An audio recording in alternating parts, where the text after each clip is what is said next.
Okay, so the next thing that we're going to look at are the principles of training. These are the things that we have to follow when maybe designing an exercise plan, even a training session nowadays under this new course. But the key things that we need to consider as maybe as coaches, teachers or fitness instructors. So the first things that we're going to look at, we use an acronym, the main principles of training, we use an acronym SPOR, S-P-O-R, very similar to sports but no T. So S stands for specificity. It's got to be specific. You're matching training to the requirements of an activity or a sport, okay? So a sprinter would do a lot of anaerobic work, it says in your key booklets. A rower would work on a rowing machine. A football player would do a lot of things related to running, maybe on grass, okay? So you make training specific to their sport. P stands for progression. Your activities, when you're planning a session, a training session or a plan, have got to be progressive. There's no point in having no progression because you're not going to go anywhere. So as in our AEPs, we did week 1 and week 2 of an exercise at one weight, then we progressed it by adding weight to it. You might have added extra repetitions to it. You might have added a bit more time to work out for, okay? Added an incline, reduced rest time. It's all about progression, okay? It's making it a bit harder to do. It's got to be steady as well to prevent injuries. Overload. Now this is different than progression. As I've just said there, it's got to be progression is about a steady progression. Overload is a shock, okay? This is needed to work the body harder than normal so that there is some stress and discomfort on the body. Adaptation and progress will follow because the body will respond to adapting to the stress.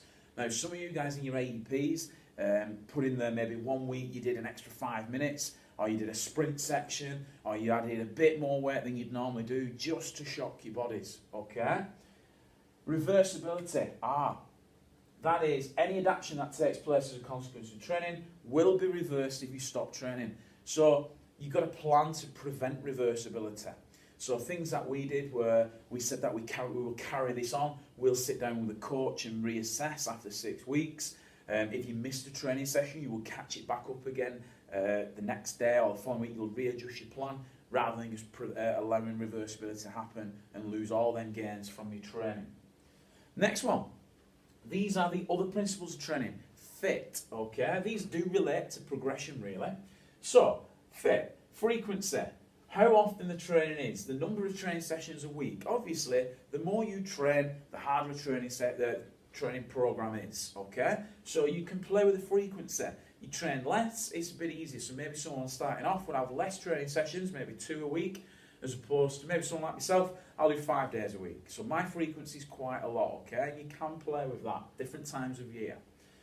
I stands for intensity in fit. So again, you can change a program, you can progress it through using intensity, how hard the training is. Heart rate is usually a good indicator of a session intensity, but you can maybe add some extra weights to it, that increases intensity. You can make it faster, okay? You can reduce rest time. You can do quite a few things to progress through intensity. Time, how long training lasts for? 30-minute session, an hour session, okay? You could have a quick 4-minute workout as such. Time is another way of playing, changing or progressing a plan. Also, it might not be adding time all the time. It could be reducing it. Reducing the time but making you work harder in that time, okay? Finally, T, the other T of fit, stands for type. Now, the type of training used, so continuous training, circuit training, fartlek training, etc.